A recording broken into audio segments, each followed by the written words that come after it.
금요일입니다. 138편. 138편부터 시작해서 145편까지 8편에 다윗의 시라는 표제가 붙어 있죠. 시편 전체를 마무리하는 136편에서 150편까지가 감사 예배신데 그 바로 앞부분에 이렇게 다윗의 시편을 모아 놓았습니다. 그것도 한 종류가 아니라 138편에서 139편은 찬양시고요.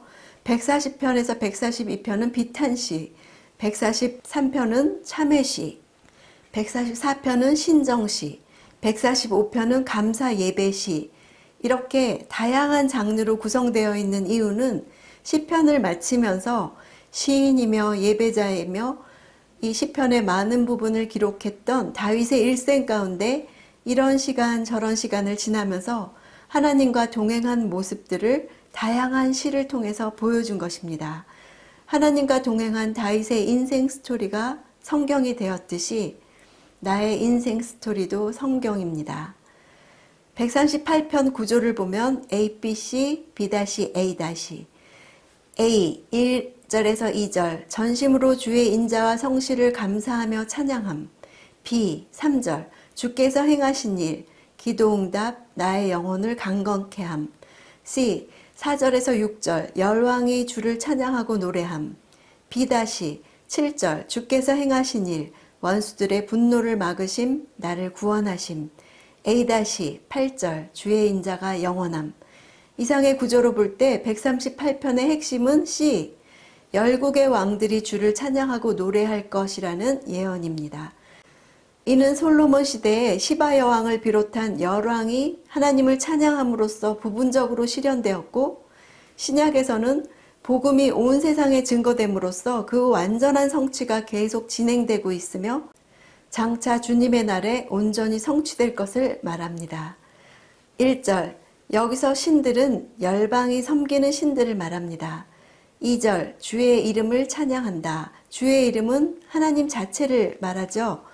당신은 당신의 말씀을 당신의 모든 이름보다도 더 위대하게 하셨습니다. 여기서 주의 말씀은 다윗 언약을 말합니다.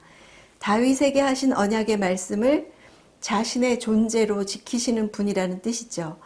3절에 다윗이 부르짖을 때 응답하신 내용이 무엇인지 구체적으로 표현한 것이 그의 영혼을 담대하고 용감하게 만드신 것입니다. 4절에 열왕이 하나님을 찬양하는 이유는 하나님께서 다윗 언약을 성취하심을 듣게 될 것이기 때문입니다. 이는 곧 이스라엘 민족뿐 아니라 세상 만국이 다 하나님의 구원의 말씀을 듣고 하나님을 찬양하게 되리라는 예언적인 선언입니다. 5절에 온 세상이 하나님의 말씀의 의미를 알고 하나님의 영광의 크심을 깨닫게 됨으로 말미암아 하나님을 찬양하게 되리라는 것입니다. 6절 이 세상의 모든 역사를 주관하시는 하나님의 통치에 대한 찬양입니다. 찬양의 동기는 항상 하나님을 아는 지식에서 비롯됩니다. 열국이 하나님의 말씀을 알 때 하나님을 찬양하리라는 말씀으로 우리 가족을 위해 이웃을 위해 기도합시다. 하나님을 알게 될 때 그들도 찬양하게 될 것입니다. 그 믿음을 가지고 기도합시다. 토요일 139편입니다. 구조로 보면 A, B, C, B, A, A 1절에서 6절 주는 나의 행동과 말을 모두 아심. B 7절에서 12절 내가 주의 앞에서 어디로 피하리이까. C 13절에서 18절 모태에서 내 형질이 이루기 전에 나를 아심. 주께 감탄함. B 19절에서 22절 주를 미워하는 자들을 적으로 여김. A 23절에서 24절 나를 살피사 마음과 생각을 아옵소서. 나를 영원한 길로 인도하소서. 이상의 구조로 볼 때 139편의 핵심은 C단락입니다. 이렇게 긴 시편이어도 구조로 나눠볼 때 핵심이 무엇인지 파악할 수 있고 앞뒤에 반복되는 부분을 볼 수 있습니다. 13절 앞에는 왜냐하면이 붙어 있어서 하나님이 전지하시고 무소부재하실 수 있는 이유를 말합니다. 하나님은 인간 창조주이시기 때문에가 이유가 됩니다. 1절 주께서 나를 살펴보시고 감찰하시고는 탄광에서 채광 작업을 하거나 적진을 탐지할 때처럼 무언가를 발견해내기 위해서 깊이 파헤치고 의도적으로 집중해서 자세히 살펴보는 행위를 나타냅니다. 다윗은 자신의 삶의 모든 영역을 그렇게 하나님이 아신다고, 하나님께서 자신에 대해 얼마나 친밀하며 인격적으로 대하시는지를 표현한 것입니다. 하나님이 내 삶의 구석구석, 내 마음과 생각, 또 일거수일투족을 관심과 사랑을 가지고 주의 깊게 살피신다는 것이 믿어지십니까? 그 사실이 오늘의 내 삶에 어떤 차이를 만들어낼까요? 6절에 이 지식이 내게 너무 기이하니 높아서 내가 능히 미치지 못하나이다. 하나님의 나에 대한 인격적이고 경험적이며 실제적인 지식에 대해서 나는 다 알지 못하고 이해하지 못합니다. 13절 내 장부를 지으셨다 해서 장부는 내장기관들인데 유대인들은 인간의 모든 정서와 의지, 감정의 장소, 즉 인간의 가장 깊은 내면을 나타내는 곳으로 알았습니다. 그러므로 하나님께서는 우리의 육신을 창조하심과 동시에 은밀한 생각과 의지까지도 다 알고 계신다는 의미가 됩니다.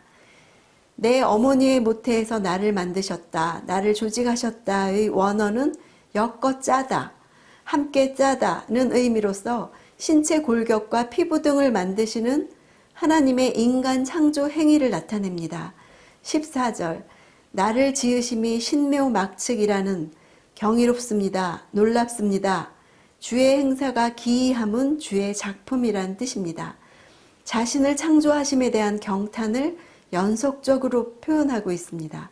15절에 내가 은밀한 데서 지음을 받았다는 것은 비밀스러운 장소에서 부부관계에 의해서 아이가 만들어지는 과정을 표현한 것입니다. 땅의 깊은 곳에서 지음받았음은 흙으로 아담을 지으신 하나님이 동일하게 다윗도 지으셨음을 말합니다. 내 것 하나하나 기이하게 지음받았다는 것은 술을 놓는 모습을 표현하는 동사입니다. 한 올 한 올 술을 놓듯이 섬세하고 조심스럽게 창조하셨음을 표현합니다. 16절의 틀, 형질은 일정한 형태가 없는 덩어리, 아직 불완전한 물질을 뜻하는 태아, 오직 하나님의 창조로서만 완전할 수 있는 불완전한 상태를 뜻합니다. 이 모두가 하나님이 사람을 창조하심을 묘사하고 있습니다. 태어나기도 전에 그 모든 삶이 하나님의 섭리와 계획하심 아래 이미 완전히 예비되어 있고 모든 날이 하루도 빠짐없이 하나님의 섭리 아래 있다는 것을 나타냅니다. 내가 태어나기도 전에 이미 나를 향한 하나님의 섭리와 계획이 있다는 것을 믿습니까? 내 모든 삶이 이미 완전히 예비되어 있음을 믿습니까? 17절 주의 생각이 내게 너무나 귀합니다. 온 우주 만물을 다 창조하신 하나님이 자신과 이렇게 인격적인 관계에 있다는 사실을 경험하고 믿음으로 받아들입니다.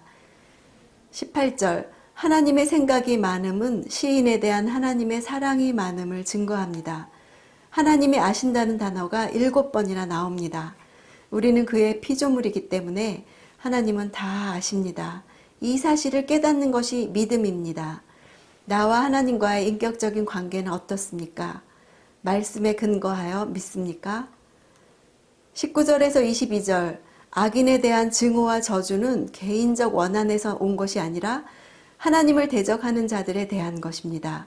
지금까지 고백한 하나님과 자신의 친밀한 관계에 대한 반응으로 하나님이 심판하실 것을 확신하고 말하는 것입니다. 19절 내게서 물러가라 하는 것은 악인들을 향해서 자신과 분리될 것을, 단절될 것을 명령하는 것입니다. 명령하는 기도이죠. 그들의 죄는 20절에 구체적으로 나옵니다. 20절 하나님을 대적하는 말, 하나님의 이름을 헛되이 말하는 것은 거절하고 분리될 것을 명령해야 합니다. 마지막 23절에서 24절 자신을 살피고 보시고 악한 것이 있는지라는 표현은 1절과 대꼬를 이루면서 자신의 전 존재가 하나님의 감찰의 대상임을 나타내고 있습니다. 무소부재하시며 전지하신 하나님, 자신을 지으신 하나님을 인식하는 것에서 그치지 않고 보다 적극적으로 하나님의 인도를 받으며 악에서 벗어나 영원한 길로 나아가기를 소망하고 있습니다. 다윗이 경험한 하나님이며 다윗과 하나님과의 관계입니다. 내가 노래할 하나님은 어떤 하나님이신가요? 이번 한 주도 이런 하나님과 함께, 이런 시편과 함께 파이팅입니다.